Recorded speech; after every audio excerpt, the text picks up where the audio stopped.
Hello, and welcome to In the DeNovo. I'm Will Grace, founder and managing director here at DeNovo Treasury, where we empower leaders of community financial institutions entering commercial and industrial banking with expertise for their strategic investment in treasury management products and services. We prioritize the how over the what. We believe in a collaborative journey and go beyond traditional services by actively transferring treasury management expertise to our clients. Thank you for joining us and staying in the know within the DeNovo. So while we're talking about adoption, I think it'd be a good time to talk about your thoughts on request for payment and why there's a seemingly slow adoption of that. And we keep hearing, at least I keep hearing in the industry, it's going to be this coming spring. We're going to see this.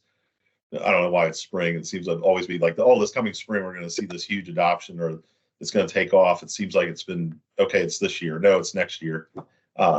I don't when the next wave is supposed to be, but it seems to be driven by the larger financial institutions, which is the case with a lot of things.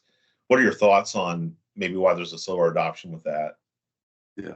Well, first of all, I think that just when you said about this spring, it's always this next spring. It reminds me of the old saying about the AFP conference.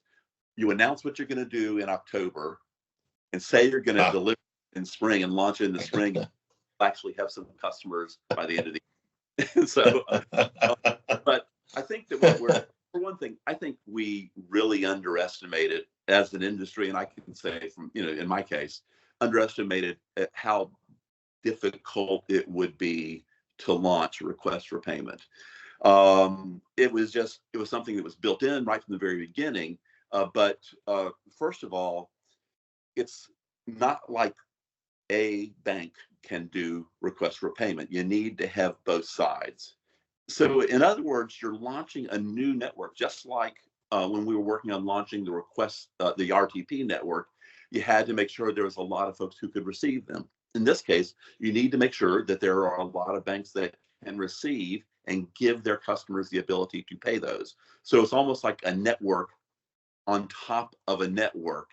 And the idea that, it's just there's so many things you can do with it. Of course, folks are going to want to do it. There's definitely always been a good deal of demand from the customer side, especially corporate customers that say, I want to be able to send out a request for payment and get paid back. But you need to deploy it to consumers, to enough of the receive base. And as we mentioned, we haven't penetrated to a large extent all of the payer side who can pay on an RTP. This is a good example of that, and it's one that's a little bit complicated. The banks that need to enable it need to say, how do I know that my customer is going to receive this? If I'm going to go to the work, I want to make sure that they're there. Well, the folks who are wanting to send say, well, how do I know that there's someone to send to? It's a chicken and egg problem, more so than just getting folks to receive request for payment or RTP was. So I think that slowed it down. I think that there's also, you have two different sides of a bank who have to work together, or at least go work toward a common aim. If we want to get request for payment, especially requests for payment for things like retail bill pay and such, the retail bank has to get excited about making this available to their customers. And it rarely makes the top 10 list of projects that they want to work on with all the things that are going on. So, I think that it's one of those things where, especially when you get to bigger banks and even mid-sized banks, retail banking and commercial banking are just different animals and different motivations. And coordinating, it's not just coordinating in your bank. It's like an industry has to do it. So I think that's one of the things that's been holding it back. I think, even if we look at things like B2B payments, and this is where it gets interesting, someone would like to be able to fire out a whole bunch of requests for payment and say, I know everybody at this particular bank can do something with it. But if you think on the commercial side, you typically are enabling folks on one product at a time. Not every single one of your commercial customers uses all of your products. And so maybe they're not, they don't have a payables product, and then payables and receivables tying together and all of those kind of things. And so even when you have the product available, on the retail side, you can kind of deploy things broadly. The wholesale side, each one is a sale and each customer wants to buy in. So when you send request for payment, you don't necessarily know. It's a much tougher problem than I think we ever imagined it would be. So it doesn't surprise me now that it's taken a while, but man, I would love to see it deployed in a way that folks Sure. could really start using it, because I think it's something that works. It's something that makes sense. People would like to be able to do it, both on the paying and the receiving side, but you got to get that deployment out there. Yeah, and even with the clearinghouse being, a large bank-owned Hmm. entity, and at that time having all the CEOs Hmm. buy in. I mean, this was not something that was done in a vacuum. Hmm. It was all the CEOs that were buying into this, from what I recall. And it's still, and maybe at that time, because you had all the CEO buy-in, we probably didn't think about that there still is this, especially the larger the financial institution, the retail line of business is its own business within the bank. Oh The yeah. commercial line of business is its own business within the bank.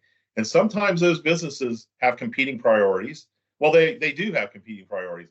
And to try and get on the roadmaps of both of those and to have those coordinate, and yeah, Mhm. that is a tough thing to do. And if Yeah. we're now 7 years away from this launch, and the players have changed over that time. The momentum has probably changed from the CEO perspective. CEOs have switched out. I don't know if Fifth Thirds has, and that's where I was at the time. So, there's probably been some momentum that has, and probably some focus that has changed as well to try Yeah. and get this, rolled out. Not that it's not important, but you have to be able to say that it's a strategic priority for each one of those lines of business to be able to get it to work. So it's Absolutely. very valid points that you're making, that probably at the time when we were writing the business requirements, we had the support of, the CEO. And it probably was like, hey, we're going to be able to get anything we want at this point, because Yeah. they're writing checks.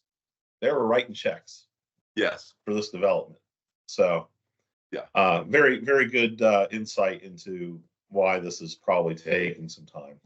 Thanks for tuning into this episode of In the DeNovo. For more content like the video we shared today, check out our website at DeNovoTreasury.com and our YouTube channel at DeNovo Treasury. Thanks, and see you next time.